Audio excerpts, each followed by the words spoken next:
Mercredi 25 juillet 2018, bienvenue dans votre rubrique santé. Ils sont peu connus dans les entreprises publiques comme privées et pourtant ils existent dans certains lieux de travail. Il s'agit des médecins d'entreprise qui ont pour mission de prévenir les risques d'accidents du travail et les maladies professionnelles. Eva Sagna nous en dit plus. Les médecins du travail, on en parle de moins en moins dans les entreprises et pourtant ils existent encore et que leur présence s'avère indispensable. La médecine du travail a ses particularités. D'accord? La médecine du travail, ici on représente le médecin du travail de l'IPRES.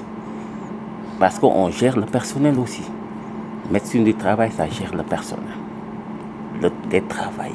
Son rôle principal d'abord c'est la prévention de toute maladie, de tout accident de travail et son rôle aussi curatif, à savoir traiter les maladies. Existant depuis 1946, ce corps de métier contribue à définir les enjeux et les conséquences psychosociales, d'où l'obligation d'avoir un médecin de travail dans chaque entreprise. Il y a des normes pour le médecin de travail. Par exemple, une entreprise qui a plus de 200 travailleurs doit obligatoirement avoir un médecin du travail, parce que c'est lui qui doit les suivre. Dans les entreprises, normalement, il y a un budget annuel à faire que le médecin du travail, ça c'est obligatoire pour tout travailleur.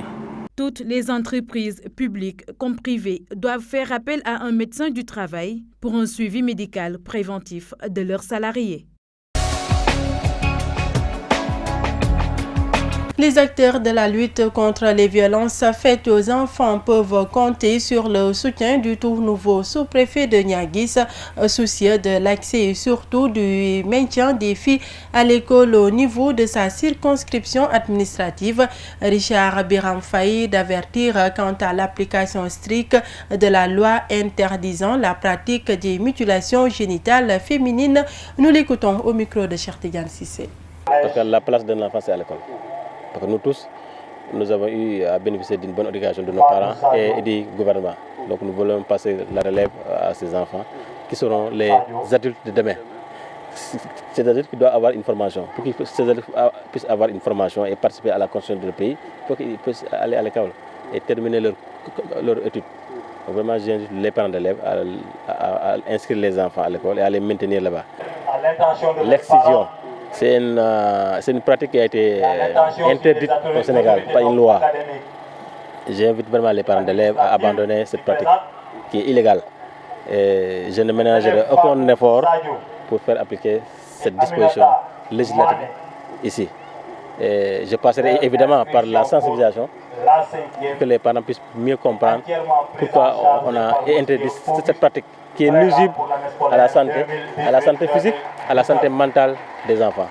Donc vraiment, je passerai les semaines à venir dans les villages pour faire une visite de courtoisie aux chefs de village, aux imams et en profiter pour vraiment accentuer, renforcer la sensibilisation dans ce sens.